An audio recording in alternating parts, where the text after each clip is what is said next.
When we talk with new faculty members about the philosophy of teaching at HBS, we often refer to the three levels of learning. And the three levels of learning are as follows. At the most basic level, learning involves knowledge transfer, information transfer. And I think most schools think first and foremost about the sheer amount of body of knowledge associated with various disciplines, whether it be finance or marketing, frameworks, concepts.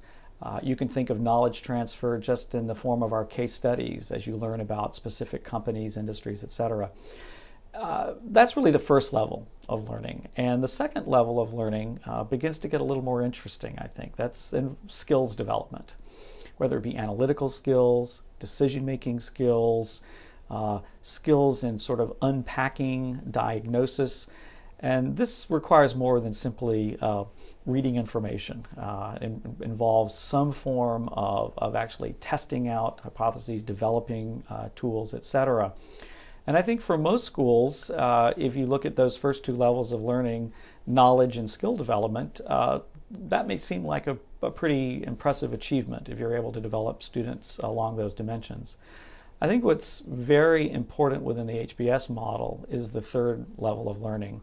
And I'm going to use one word for it, which is attitude, but it encompasses a number of dimensions. And the third level of learning is really helping students learn about their own values, learning about their identity as professionals, learning the powers of self-reflection, learning how to work with others.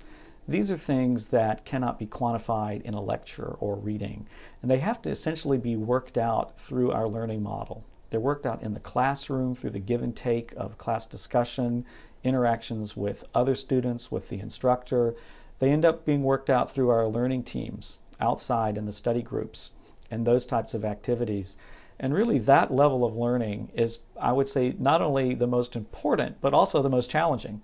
As an instructor coming into the school, to imagine not only do I have to find a way to help my students learn content, learn skills, but there's an entirely different dimension around this development of attitudes, lifelong learning, reflection, etc.